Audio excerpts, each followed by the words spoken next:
Hello guys, I am Ankit Sharma and welcome back to our channel Commerce Shining Stars। तो दोस्तों, जैसा कि आप सभी जानते हैं, हमने एक पहल शुरू करी है लर्न फ्रॉम होम की। तो उसमें हम क्या करते हैं, कुछ ना कुछ नई नॉलेज आप लोगों के साथ शेयर करते हैं जो आपके लाइफ में भी काम आए और आपको करियर के पॉइंट ऑफ व्यू से भी हेल्प करें। तो उसी में आज जो हमारा टॉपिक है वो काफ़ी इंपॉर्टेंट टॉपिक माना जाता है, काफ़ी इंपॉर्टेंट सब्जेक्ट होता है ये business research method. BRM subject काफ़ी इंपॉर्टेंट सब्जेक्ट्स है और काफ़ी टिपिकल भी कह सकते हैं इसे। तो ये कहाँ कहाँ काम आता है, देखिए BBA में भी आपको मिलेगा, ये आपके MBA में भी मिलेगा और UGC नेट जो एग्ज़ाम होता है कॉलेज के लिए, कॉलेज प्रोफेसर के लिए, उसके पेपर 1 में भी इसका बहुत यूज़ होता है। ठीक है, तो इसीलिए हमने ये टॉपिक लिया है क्योंकि इस टॉपिक में बच्चों को प्रॉब्लम आती है, इवन रिसर्चर्स को भी प्रॉब्लम आती है, जो पहली बार नेट का एग्ज़ाम दे रहे होते हैं उनको भी प्रॉब्लम आती है। तो आज की वीडियो में हम क्या पढ़ेंगे, हम पढ़ेंगे आज की वीडियो में हाइपोथेसिस के बारे में और टाइप ऑफ हाइपोथेसिस के बारे में। हाइपोथेसिस क्या होता है और हाइपोथेसिस के टाइप्स कौन कौन से होते हैं। ठीक है, तो देखिए हमारी कोशिश रहेगी हम बिल्कुल बेसिक से शुरू करें, क्योंकि कई बच्चे ऐसे भी होंगे जिन्होंने हाइपोथेसिस सुना ही नहीं होगा, पहली बार सुना होगा।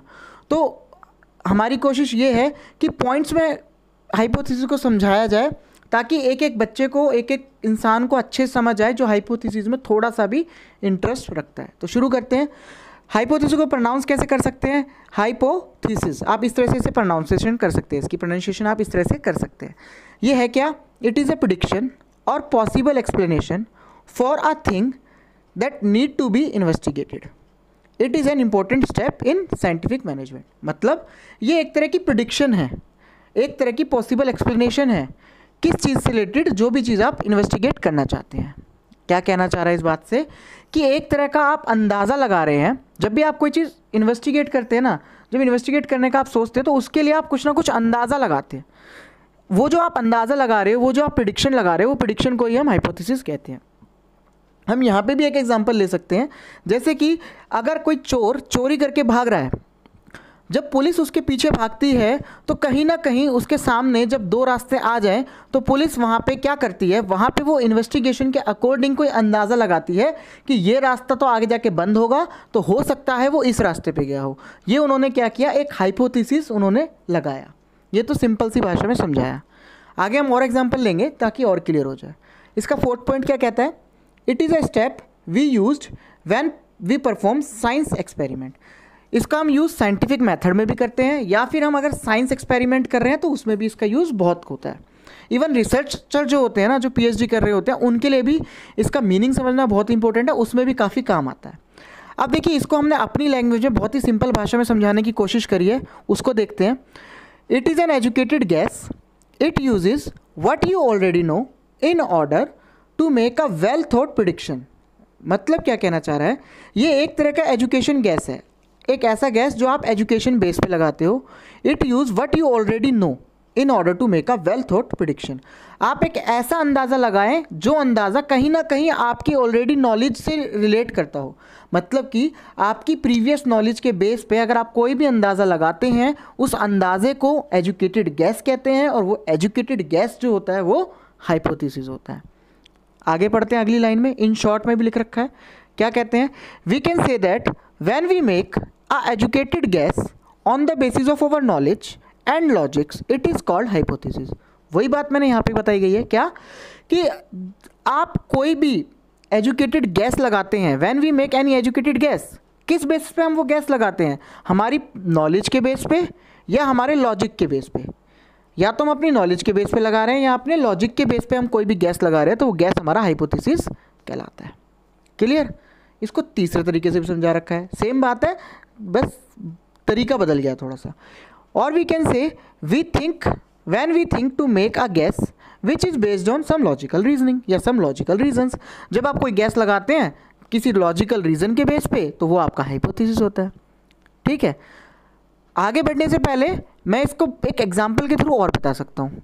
ठीक है, अभी देखते हैं आगे। देखिए आगे इसमें क्या है, इसमें आगे टाइप्स की बात की गई है। ये टाइप्स अभी हम पढ़ेंगे, पहले वो एग्जाम्पल ले लेते हैं जिससे हमें ये थोड़ा सा और क्लियर हो जाएगा। मान लीजिए ये एक फॉरेस्ट है, यहाँ पे काफ़ी सारे पेड़ हैं।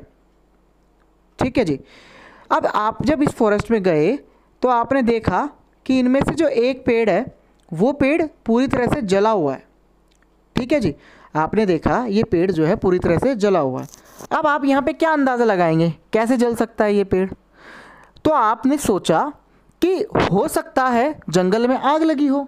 अगर आप सिंपली लॉजिक लगाओ तो क्या हो सकता है, पेड़ क्यों जला हो सकता है? हो सकता है जंगल में आग लगी हो। तो आपने वो सोचा, वो क्या हो गया आपका सिंपल हाइपोथेसिस हो गया।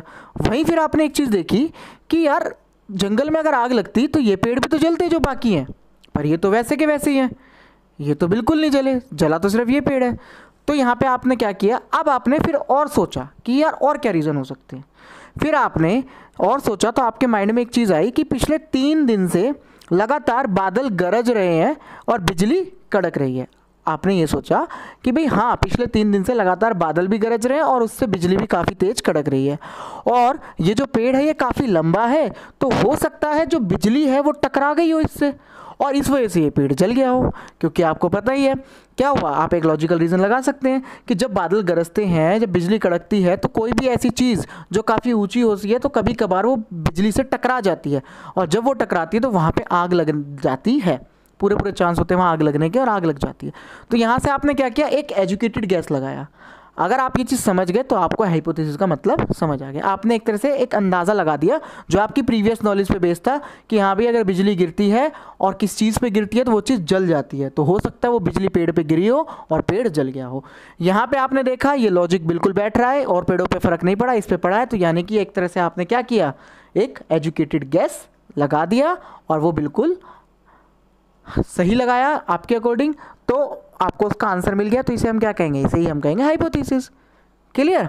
बहुत ही सिंपल से मीनिंग में हमने इसको समझाने की कोशिश की है। उम्मीद करते हैं आपको बहुत अच्छे से समझ आया हो। अब मैं इसे रफ कर देता हूँ, फिर अब हम आगे बढ़ते हैं टाइप्स के ऊपर। तो देखिए हाइपोथेसिस कितने तरह का होता है बेसिकली। तो देखिए हाइपोथेसिस में जो बहुत इंपॉर्टेंट चीज़ें आती है, बहुत इंपॉर्टेंट टर्म्स आती है टाइप्स में, वो नल हाइपोथेसिस और अल्टरनेटिव हाइपोथेसिस की बात हम करते हैं। ठीक है, किस किस की, नल और हाइपोथेसिस और अल्टरनेटिव हाइपोथेसिस। बाकी जो ये 4 हैं ये भी काफ़ी अच्छे हैं, ये काफ़ी इजी भी है अंडरस्टैंड करने के लिए। तो आज की वीडियो में हम सारे तो नहीं कर पाएंगे, बट हाँ कोशिश रहेगी कि इन दोनों को अच्छे से करा दिया जाए, क्योंकि ये दोनों ही सबसे ज़्यादा यूज़ होते हैं और कन्फ्यूज़न भी इसमें ही सबसे ज़्यादा होती है। अब हम देखते हैं नल हाइपोथेसिस। तो नल हाइपोथेसिस क्या होता है, when a researcher believe is to be taken as hypothesis. जब भी कोई रिसर्चर अपने अंदाजे के अकॉर्डिंग, अपने एजुकेटेड गैस के अकॉर्डिंग कोई चीज़ सेट कर देता है बिलीफ के अकॉर्डिंग, वो आपकी नल हाइपोथेसिस कहलाई जाती है। जैसे कि मान लीजिए कोई रिसर्चर है, वो रिसर्च कर रहा है, तो वो अपने अकॉर्डिंग अपनी नॉलेज के बेस पे जब कोई अंदाज़ा लगाता है तो उस अंदाजे को, उस हाइपोथेसिस को हम नल हाइपोथेसिस कहते हैं। It has no relationship between 2 variables. Null hypothesis में कोई रिलेशन नहीं होता किसी भी 2 वेरिएबल्स के बीच में। दूसरी बात, lack of information to state hypothesis. ये जो बात लिखी हुई है lack of information to state hypothesis, क्यों लिखी हुई है, क्योंकि यहाँ पे जो आप हाइपोथेसिस लगा रहे हैं वो आप अपने बिलीफ के अकॉर्डिंग लगा रहे हैं, सेल्फ बिलीफ के अकॉर्डिंग लगा रहे हैं। आपने 4-5 जनों से कंसल्ट नहीं किया या आपने सब चीज़ों को देखते हुए नहीं लगाया, आपने अपनी नॉलेज के हिसाब से लगाया। इसलिए बोला हो सकता है इसकी इन्फॉर्मेशन लैक हो जाए जिस वजह से हमारा हाइपोथेसिस सही ना निकला हो। अब इसको डिनोट कैसे करते हैं, इसको H0 के नाम से डिनोट करते हैं या इसको अल्फ़ा भी हम कह देते हैं। क्लियर? ये तो हो गया नल हाइपोथेसिस। अभी इनको एग्जांपल के थ्रू भी समझाऊंगा मैं, अभी सिर्फ इतना सा है कि बेसिक नॉलेज पता चल जाए, उसके बाद एग्जांपल से और क्लियर हो जाएगा। आगे देखिए, आगे आता है अल्टरनेटिव हाइपोथेसिस। ये कब आता है, it comes when we want to disapprove the null hypothesis. जब भी हम नल हाइपोथेसिस को गलत साबित करने की कोशिश करना चाहेंगे तब हम वहाँ पे अल्टरनेटिव हाइपोथेसिस को यूज़ करेंगे। हमारा अल्टरनेटिव हाइपोथेसिस कब यूज़ होता है, जब हम नल हाइपोथेसिस को गलत साबित करने का सोचेंगे या उसको गलत साबित करने की इच्छा हम रखेंगे। बेसिकली पता है, जब भी हम रिसर्च करते हैं तो नल हाइपोथेसिस बनाया ही इसलिए जाता है ताकि उसको हम रिजेक्ट करके कुछ अच्छे ऑप्शंस ले सके। एक तरह से एक बेस मिल जाता है कि जिसके बेस के अकॉर्डिंग हम आगे काम कर सकते हैं। इसको डिनोट करते हैं H1 से या बीटा बी से कह देते हैं स्टैटिस्टिकल लैंग्वेज में। अब देखिए इस पेज पे मैंने यहाँ पे इन दोनों को लिख के ब्लैंक छोड़ रखा है। ब्लैंक इसलिए छोड़ा है ताकि मैं आपको इसको एग्जाम्पल के थ्रू समझा सकूँ। आप एग्जाम्पल ध्यान से समझिएगा, उससे बहुत अच्छे से क्लियर हो जाएगा। मान लीजिए हम एक एग्जांपल लेते हैं, हम अपने जो हमारे व्यूवर्स हैं, जो हमारे चैनल को देखते हैं, उसी में से ऐसे कमेंट बंदों के उठाते हैं, ऐसे पर्सन्स को लेते हैं जो पर्सन हमने देखा है कि कॉन्टीन्यूसली उनके रिप्लाई आ रहे हैं और काफ़ी अच्छे अच्छे रिप्लाई आ रहे हैं। तो मान लीजिए हमने देखा कि हमारा एक है मिस्टर नितेश।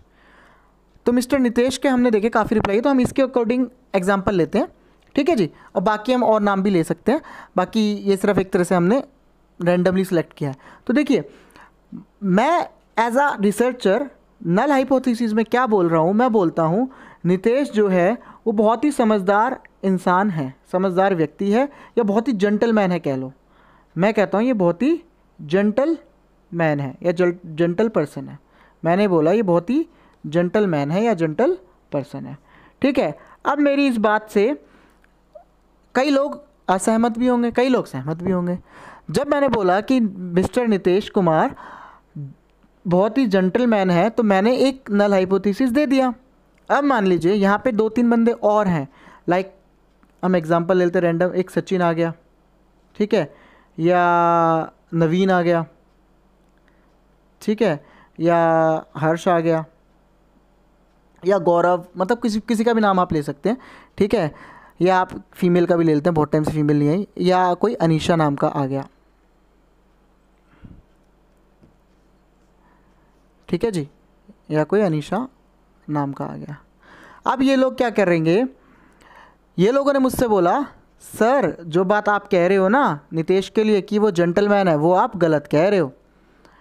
अब जब इनको इस नल हाइपोथेसिस को ट्रू साबित करना है, तो इन लोगों को मुझे कुछ ना कुछ लॉजिकल रीजनिंग या लॉजिकल रीज़न देना पड़ेगा या वैलिड आंसर देना पड़ेगा, ताकि मैं इनकी बात को मानूं।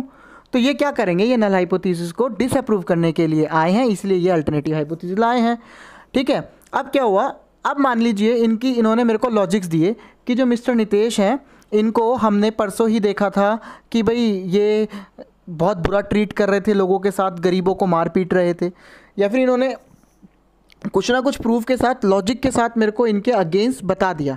तो उससे क्या होगा, मैं क्या करूँगा, मैं इनकी बात मान लूँगा, और जैसे ही मैंने इनकी बात मानी तो ये नल हाइपोथेसिस रिजेक्ट हो जाएगा और अल्टरनेटिव हाइपोथेसिस एक्सेप्ट हो जाएगा।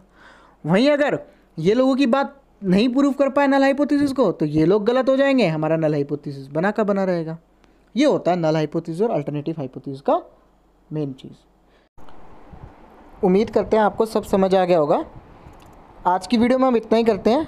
अगर आपको हमारी वीडियो अच्छा लगा और आपको समझाए हुए कॉन्सेप्ट समझ आ रहे हैं, तो आप हमारे चैनल को सब्सक्राइब कर सकते हैं और अपने दोस्तों में भी शेयर कर सकते हैं, ताकि वो लोग भी इसके बारे में नॉलेज ले सके, इसके बारे में समझ सके।